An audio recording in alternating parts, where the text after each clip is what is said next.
Assalamualaikum warahmatullahi wabarakatuh. Perkenalkan, nama saya Eka Karunia Pratama dengan NIM 225231054 dari kelas PBS 2B. Latar belakang Perjanjian Giyanti.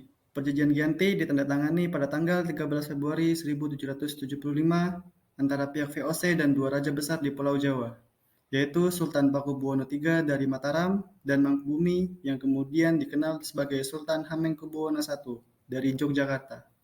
Perjanjian ini berisi kesepakatan tentang pembagian kekuasaan dan wilayah Jawa, yang memperkuat pengaruh Belanda di pulau itu.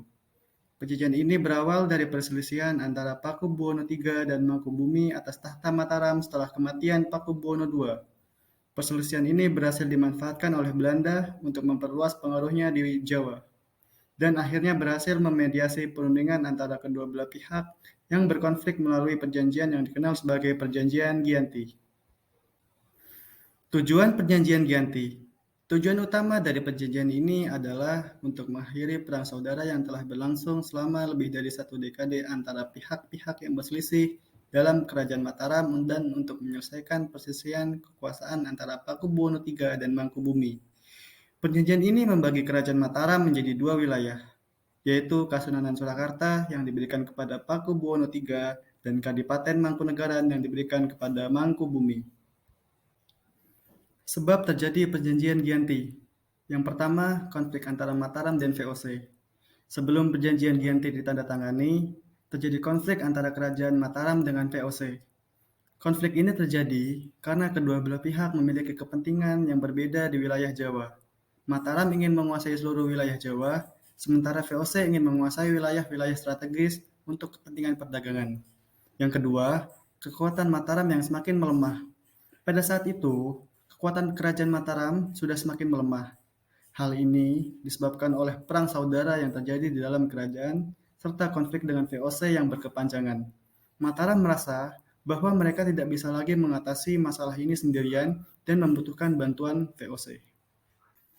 Yang ketiga, upaya menjaga stabilitas wilayah. Perjanjian Giyanti ditandatangani sebagai upaya untuk menjaga stabilitas wilayah.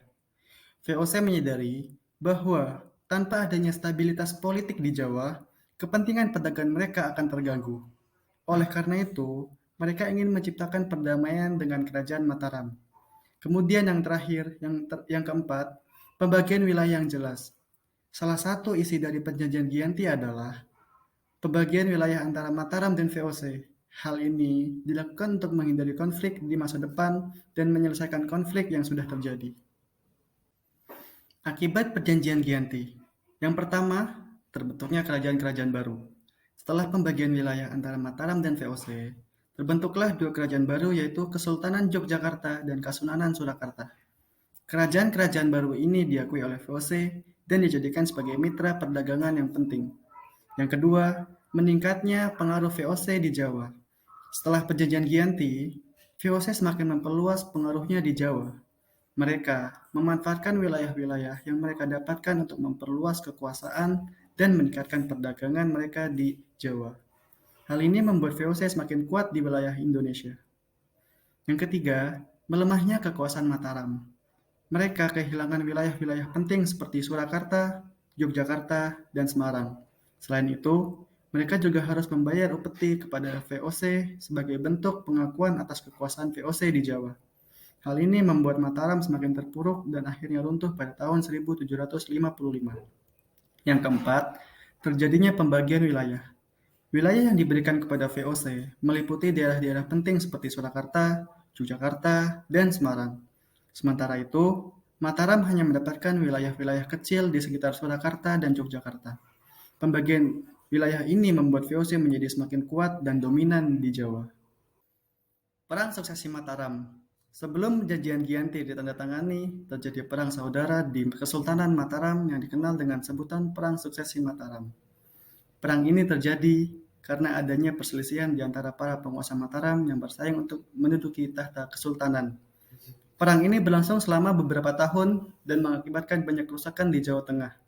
Perang saudara ini berakhir setelah adanya perjanjian antara Amangkurat IV dan Pangeran Puger yang disebut dengan Perjanjian Giyanti pada tahun 1755. Hasil dari Perjanjian Giyanti. Yang pertama, pembagian wilayah. Perjanjian ini membagi wilayah Kesultanan Mataram menjadi 3 bagian, yaitu Kasunanan Surakarta di bawah penguasaan Sultan Pakubuwono III, Kesultanan Yogyakarta di bawah penguasaan Sultan Hamengkubuwono I, dan Mangkunegaran di bawah penguasaan Raden Mas Said atau Pangeran Sambernyawa. Kedua, menguatnya pengaruh VOC. Perjanjian ini memperkuat pengaruh VOC di Jawa Tengah, karena VOC berperan sebagai mediator dalam perjanjian ini dan berhasil memperoleh hak istimewa di setiap wilayah yang terbagi. Terima kasih, mungkin itu yang bisa saya sampaikan. Kurang lebihnya mohon maaf. Wassalamualaikum warahmatullahi wabarakatuh.